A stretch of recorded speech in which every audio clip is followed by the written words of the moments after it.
सांगलिया के अंदर जो वीर तेजाजी महाराज मंदिर प्राण प्रतिष्ठा समारोह, वे अष्ट धातु की मूर्ति का घोड़े के ऊपर तेजाजी विराजे हैं। शायद राजस्थान के अंदर गिने चुने मंदिरों के अंदर, इलाकों के अंदर ऐसी तेजाजी महाराज की मूर्तियां लगी है। मैं बधाई दूंगा सीकर जिले को, सांगलिया की हमारी वीर तेजा विकास समिति को और जाट समाज सहित तमाम 36 कौम को, जिन्होंने इस तेजाजी महाराज की भव्य मंदिर के साथ अष्ट धातु की मूर्ति की प्राण प्रतिष्ठा समारोह के अंदर मुझे आमंत्रित किया, भव्य कार्यक्रम आयोजित करवाया। और पिछले साल जब आपने मुझे बुलाया था, मुझे वो नजारा आज भी याद है कि रात का वक्त था, 1 लाख से ज्यादा जवान किसान और माताएं बहनें वीर तेजाजी महाराज के जयकारे के साथ हिंदुस्तान की सत्ता को चुनौती दे रही थी कि देश के अंदर अगर सरकार पे आप लोग बैठे हो, वो वजह हम लोग हैं, हम किसान हैं, हम जवान हैं, जिनकी वजह से ये बड़े बड़े तख्त हिल गए थे। ये संदेश आपने सीकर की धरती से दिया था। आज मुझे खुशी इस बात की है कि आज आपने इस कार्यक्रम के अंदर मुझे आमंत्रित किया और मुझे पूरा भरोसा है कि शेखावाटी का जवान जो ठान लेता है वो करके ही दम लेता है। जब मैं विश्वविद्यालय के अंदर राजनीति करता था, तब शेखावाटी के किसान के बेटों ने हनुमान बेनीवाल का हमेशा साथ दिया। और अब वो जो किसान के बेटे अलग अलग फील्ड में होंगे, देश के हर कोने के अंदर, कहीं अच्छी नौकरियों में, कहीं बिजनेस में, तो कहीं देश सेवा की रक्षा करते हुए मिलिट्री के अंदर बड़े पदों पे होंगे, वो निश्चित रूप से अपने आप को गौरवान्वित महसूस कर रहे थे कि हमने हनुमान बेनीवाल को मजबूत किया, जो आज कौम और किसान के लिए पूरे देश के अंदर एक ताकत बन के खड़ा है, किसान कौम का जयकारा लगा रहा है। भाइयों, जब तीनों कृषि बिल देश के अंदर आए थे, तब सत्ता को ठोकर हर कोई नहीं मारता। या तो वीर तेजाजी महाराज ने अपने प्राण न्यौछावर करके गुजरी की गायें बचाई, अपना वचन निभाया। हनुमान बेनीवाल ने किसान कौम के खातिर अपना मंत्री पद छोड़ा और दिल्ली जयपुर का हाईवे जाम करके 70 दिन सड़क पे बैठ के देश में संदेश दिया, मेरी पार्टी जवान और किसान की पार्टी है। जिस दिन किसान तकलीफ में होगा, जवान तकलीफ में होगा, मैं सत्ता को ठोकर मार के अपने भाइयों की रखवाली के लिए सड़क पे बैठूंगा। ये संदेश मैंने दिया था। अभी जब अग्निपथ योजना आई, जब देश के किसान के बेटे कहने लगे हनुमान जी आर्मी को ठेके पे दे दिया, फौज को संविदा पे दे दिया, उस वक्त देश के किसानों के बेटे आगे नहीं आए जो एमपी और एमएलए। एक व्यक्ति लड़ाई करने के लिए आगे आया, उसने हुंकार भरी कि अग्निपथ वापस लेना पड़ेगा, ठेके पे जो सेना को दे रहे हो ये गलत है, हमारी पुरानी सेना भर्तियां बहाल करो। और इसको लेके जोधपुर में 2 लाख जवानों की अगर रैली करके मोदी को चेतावनी दी, वो नागौर के आपके लाल, शेखावाटी के आपके भाई और तेजा भक्त हनुमान बेनीवाल ने दिल्ली की सरकार को चुनौती दी कि ये सेना भर्ती जो संविदा पे आप दे रहे हो, अग्निपथ योजना है, इसको वापस लें। क्योंकि मेरी पार्टी जवान और किसान के नारे के साथ, और जवान और किसान की पार्टी है, ये दोनों काम आप लोगों के लिए किए। और आज भी जब लंपी की बीमारी यहाँ फैली हुई है, मैं तेजाजी महाराज से अरदास करना चाहूंगा कि जिस तरह गायें दम तोड़ रही है, सबसे पहले लंपी का मामला भी लोकसभा के अंदर उठाया, सांसद तो 25 है राजस्थान के अंदर, खाटू श्याम जी के अंदर जब त्रासदी होती है कोई नहीं बोलता है, एक ही एमपी बोलता है, वो हनुमान बेनीवाल है, जो इस व्यवस्था को बदलने की बात करता है। लंपी की बीमारी से जो हमारी गौ माता दम तोड़ रही है, मैं कहना चाहूंगा उन नेताओं को जो गाय के नाम पे हमेशा वोट मांगते रहे, जब गाय खत्म ही हो जाएगी तो वोट किसके नाम पे मांगोगे। जिस तरह तेजाजी ने 1000 साल पहले गायों की रक्षा करी, मैं तेजाजी महाराज से अरदास करता हूं कि लंपी की बीमारी को खत्म करें, हमारी गौ माता को स्वस्थ करें, और जब गाय रहेगी तभी तो हम लोग रहेंगे, और गाय से ही सब कुछ है। तो भाइयों, आज यहाँ से एक संदेश सीकर से और देना चाहूंगा।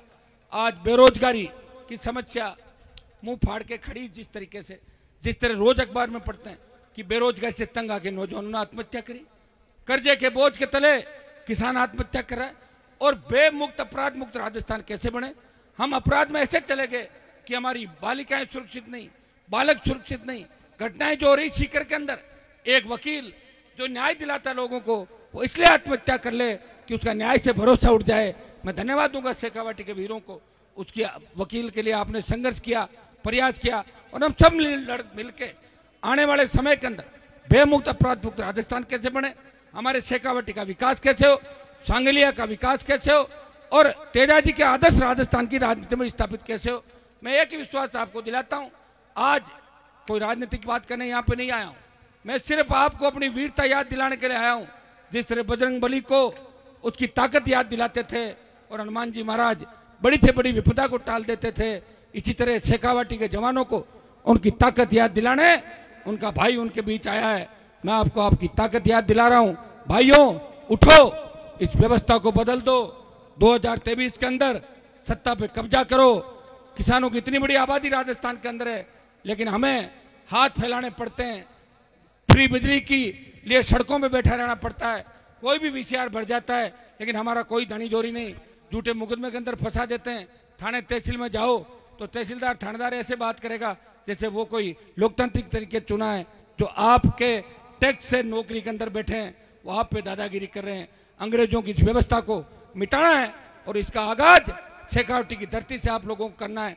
आप लोगों ने बड़ा आशीर्वाद मुझे दिया जब सीकर के अंदर रैली करी थी, पूरे देश के अंदर उसकी गूंज थी। और शेखावाटी के जवान हमेशा हनुमान बेनीवाल को अपने भाई के रूप में देखते हैं। मैं इतना ही विश्वास दिलाता हूं कि शेखावाटी के तमाम मुद्दे, तमाम आपकी जो व्यवस्थाएं, तमाम जो आपके विकास के जो अधूरे सपने, इनको पूरा करने के लिए हम मिलकर लड़ेंगे। कर्ज मुक्त किसान, फ्री बिजली, टोल मुक्त राजस्थान, बेमुक्त भ्रष्टाचार मुक्त राजस्थान और मजबूत लोकायुक्त राजस्थान के अंदर बने और हम सब आपस में भाईचारे के साथ चलें।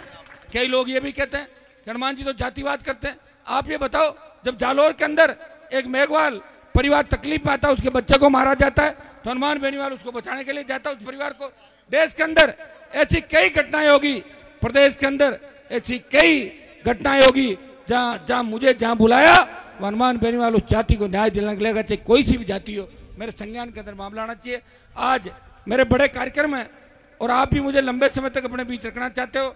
मैं आज आपसे माफी चाहूंगा, बधाई दूंगा इस मंदिर निर्माण के लिए। सारी मंदिर की जो विकास समिति है, इनको भी एक संदेश आगे देके जाऊंगा कि हमारे लोग किसी कार्यक्रम की शुरुआत तो कर देते हैं, लेकिन लंबे समय तक साथ कम रहते हैं। ये हमारी आदत है, मेरी सबकी अपनी आदत है। तो अपने को इस आदत को धीरे धीरे बदलना है। एक बार कोई काम हाथ में ले, उसको पूरा करना है। जिस तरह आपने मंदिर का निर्माण करके संदेश दिया कि हम आपस में लड़ते नहीं है, हम साथ रह के भी विकास की बात करते हैं। हमारी विचारधाराएं अलग अलग हो सकती है, हम वोट अलग अलग जगह डाल सकते हैं, लेकिन जब हमारी कौम का और हमारी संस्कृति समाज के जब सवाल आएगा, किसान कौम की बात आएगी, तो सब एक साथ मिलके किसानों के विरोधियों को परास्त हम राजस्थान और देश के अंदर करेंगे। जवान और किसान की पार्टी है। जिस दिन किसान तकलीफ में होगा, जवान तकलीफ में होगा, मैं सत्ता को ठोकर मार के अपने भाइयों की रखवाली के लिए सड़क पे बैठूंगा। ये संदेश मैंने दिया था।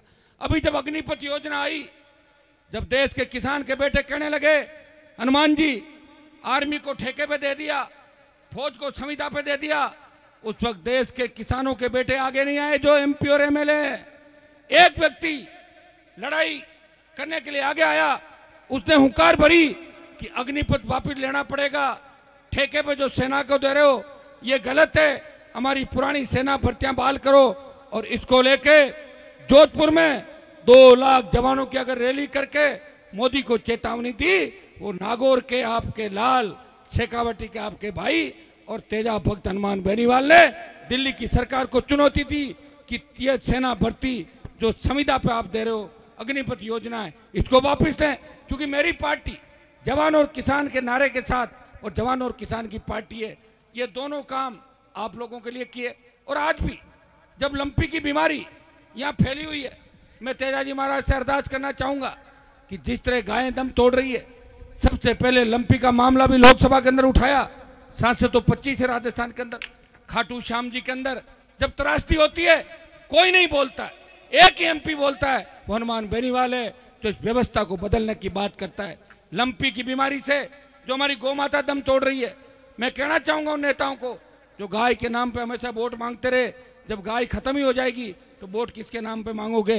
जिस तरह तेजाजी ने 1000 साल पहले गायों की रक्षा करी, मैं तेजाजी महाराज से अरदास करता हूं कि लंपी की बीमारी को खत्म करें, हमारी गौ माता को स्वस्थ करें, और जब गाय रहेगी तभी तो हम लोग रहेंगे, और गाय से ही सब कुछ है। तो भाइयों, आज यहां से एक संदेश सीकर से और देना चाहूंगा। आज बेरोजगारी की समस्या मुंह फाड़ के खड़ी, जिस तरह रोज अखबार में पढ़ते हैं कि बेरोजगारी से तंग आके नौजवानों ने आत्महत्या करी, कर्जे के बोझ के तले किसान आत्महत्या कर रहा है, और बेमुक्त अपराध मुक्त राजस्थान कैसे बने। हम अपराध में ऐसे चले गए कि हमारी बालिकाएं सुरक्षित नहीं, बालक सुरक्षित नहीं।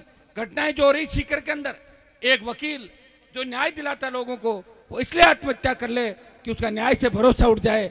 मैं धन्यवाद दूंगा शेखावाटी के वीरों को, उसकी वकील के लिए आपने संघर्ष किया, प्रयास किया, और हम सब मिलके आने वाले समय के अंदर बेमुक्त अपराध मुक्त राजस्थान कैसे बने, हमारे शेखावाटी का विकास कैसे हो, सांगलिया का विकास कैसे हो, और तेजाजी के आदर्श राजस्थान की राजनीति में स्थापित कैसे हो। मैं एक ही विश्वास आपको दिलाता हूं, आज कोई राजनीतिक बात करने यहाँ पे नहीं आया हूं, मैं सिर्फ आपको अपनी वीरता याद दिलाने के लिए आया हूं। जिस तरह बजरंग बली को उसकी ताकत याद दिलाते थे और हनुमान जी महाराज बड़ी से बड़ी विपदा को टाल देते थे, इसी तरह शेखावाटी के जवानों को उनकी ताकत याद दिलाने उनका भाई उनके बीच आया है। मैं आपको आपकी ताकत याद दिला रहा हूं। भाइयों, उठो, इस व्यवस्था को बदल दो।